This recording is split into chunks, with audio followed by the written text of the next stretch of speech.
मंशा यही थी कि उसने महाराज जी को ब्लैकमेल करके और बंधक बना के रखा हुआ था। महाराज जी को बंधक बना के रखने के बावजूद इसीलिए तो देखो सारी संगत आप घुमा के देख लो, सारी खड़ी है। एक भी व्यक्ति कहते भी हमारे को मिलने दिया है, उसने किसी को नहीं मिलने दिया। कहना ऐसा है जी, महाराज जी ने हमें हमेशा दीनता का मार्ग सिखाया, सिमरन करना और दीनता रखना, आपस में प्रेम रखना, भजन बंदगी करना। गुरु जी ने हमें यही हुक्म दिया था और इसी हुक्म पे हम चल रहे हैं। आपने देख लिया भाई, महाराज जी आज सुपुर्दे खाक हुए, उनका अंतिम संस्कार किया गया।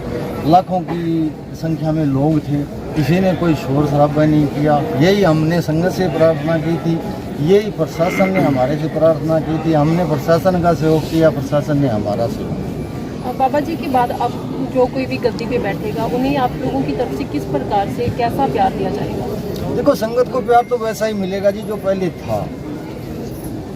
मतलब जो गद्दी पे बैठे उनको भी, हाँ, उनको जो गद्दी पे बैठेंगे, गद्दी पे देखो, गद्दी का मामला ऐसा है जी कि डेरे के जो पुराने साधु हैं और संगत है सारी, और जगमाल वाली पिपली सीर आसपास के 4-5 गांव, इनके मौजी आदमी बैठ के जिसको चुनेंगे उसको गद्दी पर बिठा के और उसके हुक्म में गद्दी को लेकर यहाँ पर फायरिंग भी की गई थी, काफी विवाद भी हुआ था। वो गद्दी को लेके फायरिंग उस वीरेंद्र ने की थी जी। वो महाराज जी को मतलब लाते ही और उसी टाइम संस्कार करना चाहता था, तो लोगों में रोष था। देखो, लाखों श्रद्धालु है महाराज जी, और उसने उसी टाइम संस्कार करने की कोशिश की। तब टोटल कोई 20-50 आदमी होंगे, तो उसमें उन कोई जो 20-50 आदमी थे उनको कोई गुस्सा आया, उन्होंने रोका भी संस्कार। तो महाराज जी के दर्शन तो अंतिम दर्शन तो सारी संगत को होना चाहिए, तो इसलिए उसको उसने संस्कार करने की कोशिश की, लोगों ने रोका, तब उसने गोली। ऐसा यही थी कि उसने महाराज जी को ब्लैकमेल करके और बंधक बना के रखा हुआ था। महाराज जी को बंधक बना के रखने के बावजूद इसीलिए तो देखो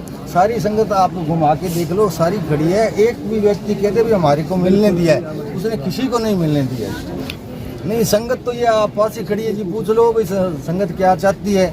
क्या नहीं, वसीयतनामा वो झूठा है जी सारा। देखो, एक हमारे डेरे की परंपरा रही है, पूज्य परम संत मस्ताना जी थे, वो एक अनपढ़ संत थे, लेकिन वो भी जाते वक्त पूज्य मैनेजर साहब जी का नाम लेके गई, अब आगे से आपको मैनेजर के हुक्म में रहना है। और पूज्य मैनेजर साहब जी ने जब चोला छोड़ने से 3 साल पहले संगत में कह दिया था कि आपको वकील के हुक्म में रहना है, और वकील साहब अपना पूरा समय संगत की सेवा करके गए हैं।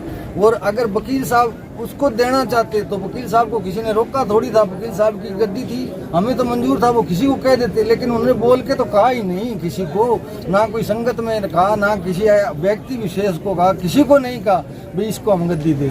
नहीं, वो तो देखो जी, अब संगत का मामला है, मैं अकेला निर्णय इस पर नहीं ले सकता हूँ।